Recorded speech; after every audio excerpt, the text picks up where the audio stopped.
Good morning, everyone, and welcome to Middle of Nowhere Travel Life.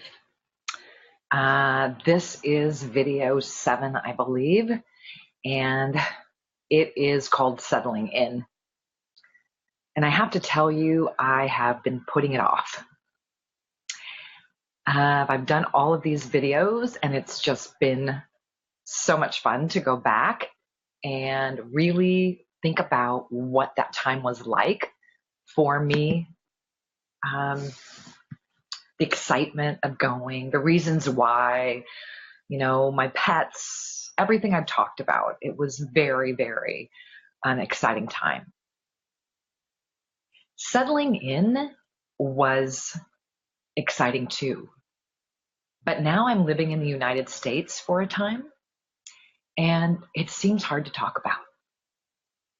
Living in Thailand was an amazing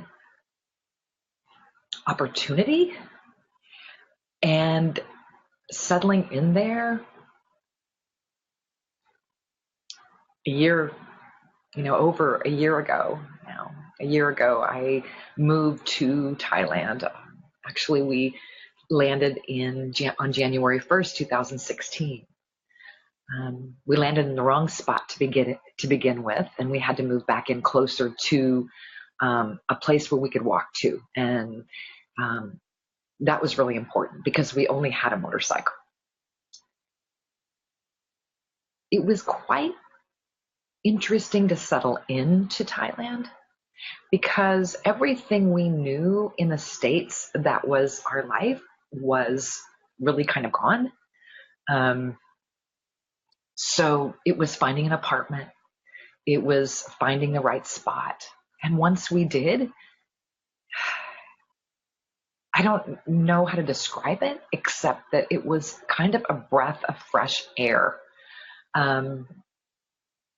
There was no mail coming. There was no car. There was tons of food to eat on every corner. Fresh food, fresh fruit. All of that was really at our fingertips where we lived. So we really settled in quite nicely, I have to say. We worked from home. We were always trying to figure out what our form of work would be there so that we could continue to make money on our free time while exploring Chiang Mai, Thailand. For me, I was really lucky. I took a TEFL class, a TEFL class, which is teaching English as a foreign language. And once I got that certificate, I was able to work for a company where I could teach English online and decide when my hours are. And it's actually called VIP Kid. It's a great company. I've been working for them for almost a year now. And I literally work the hours I want to work and when I want to work. The pay is excellent depending on your degree, plus other things that you might have, like a teaching certificate or a TEFL certificate, things like that, and will help you sort of higher your pay. So I've been doing that and I love it. It's really fun to be able to share your English language with a culture that wants to learn. And right now, that's the Chinese. So, and the kids are amazing. So I was able to do that. My husband had a bit of a harder time because he was always trying to connect with people in the States. So Thailand was 14, 15 hours difference sometimes for the people that he needed to talk to. So he found it to be very difficult to connect with the States and staying up till 2 in the morning. Or when we woke up at 6 a.m., it was 4 in the afternoon. So business had already begun and started taking off. So that was a little bit more difficult. But as I said before, We went there to relax a little bit, thinking things would be easier to work off of our computers. For me, it was. For him, not so much. So that's one of the reasons we're back in the States right now, so that he can hone in on the things that we're missing to be able to work um, remotely. So he's working on that. I'm still teaching, and I do a radio show, which I absolutely love. And that kept me busy, that kept me going. And it has been wonderful for me because now I realize that um, the things I was doing remotely, I can do from anywhere. And that makes you a little bit, um, it just makes you want to get up and go. And so settling into Thailand, I'm getting off subject and I apologize for that. But settling into Thailand, um, it was it was really a bit hard at first, like I said, because we ended up in a place that was kind of far out and we only had a motorcycle and I couldn't walk anywhere. And I am a walker. I want to be part of a community that's close by me. So I am constantly looking for places that I can go and work or places I could go have a cup of coffee. And when I walk in, I want to know their name. I want them to know my name. I want them to know that I support their business.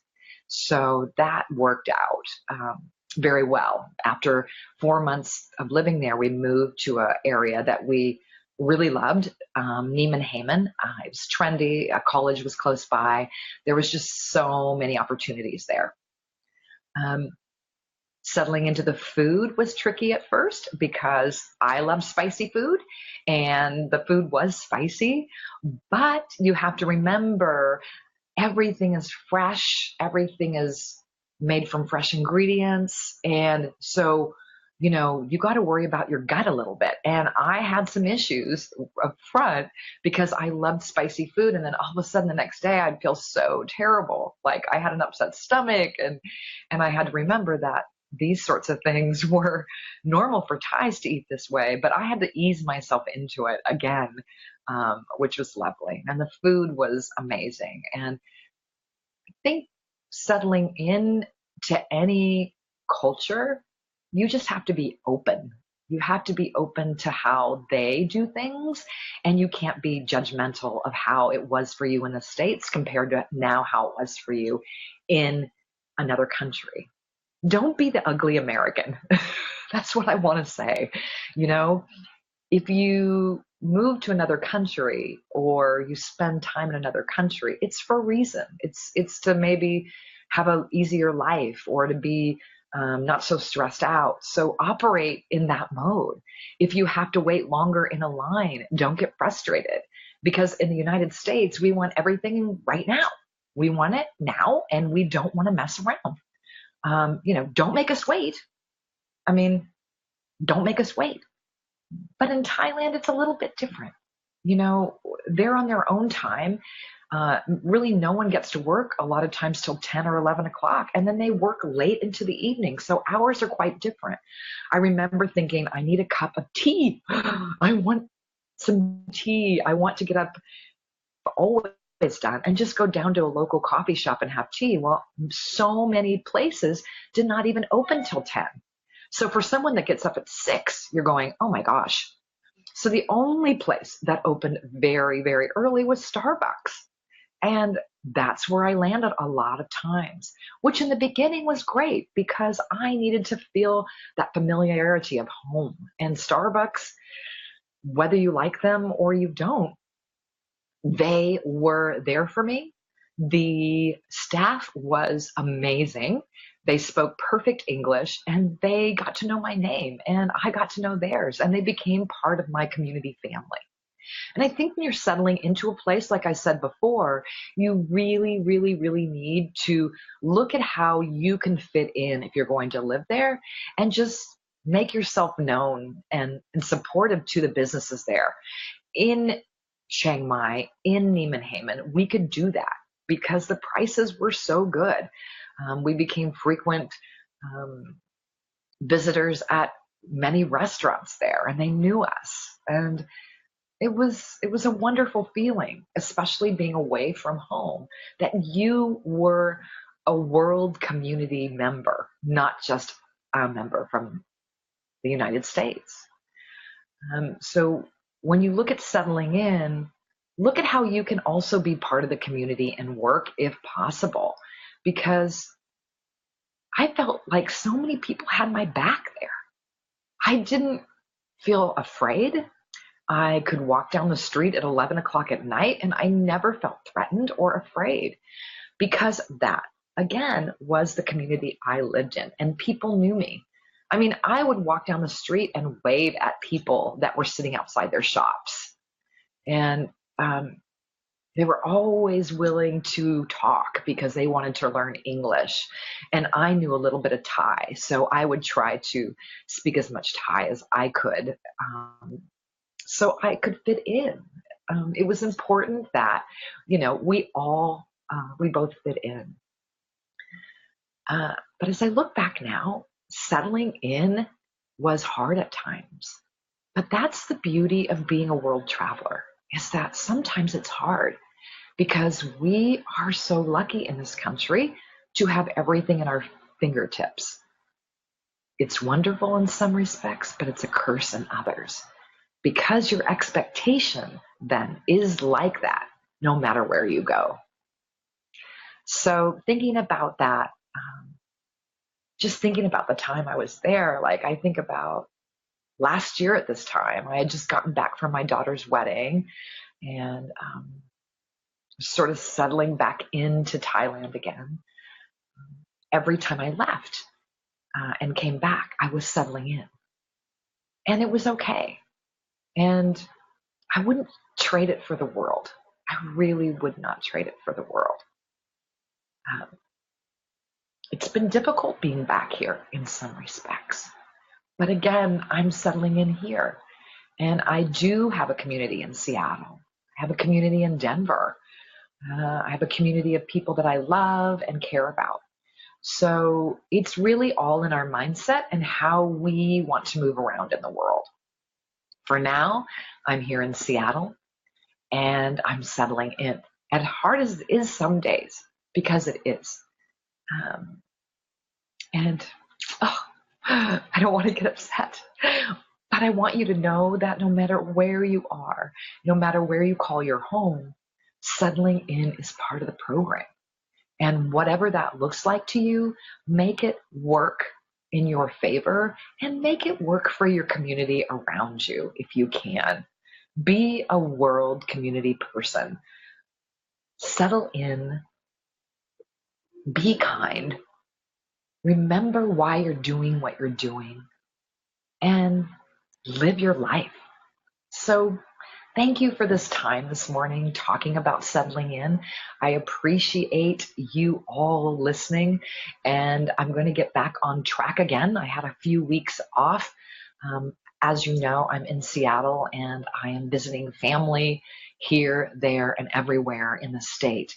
So I sometimes get off track because I'm with family and I'm feeling the love. So thank you all for following the middle of nowhere travel life.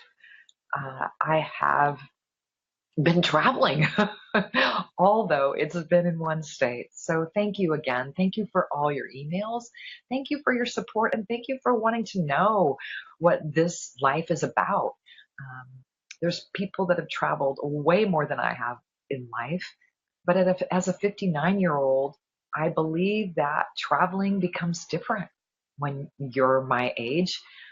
I wish I could have done this, what I was doing in Thailand and traveling around Asia. I wish I could have done it 20 years ago.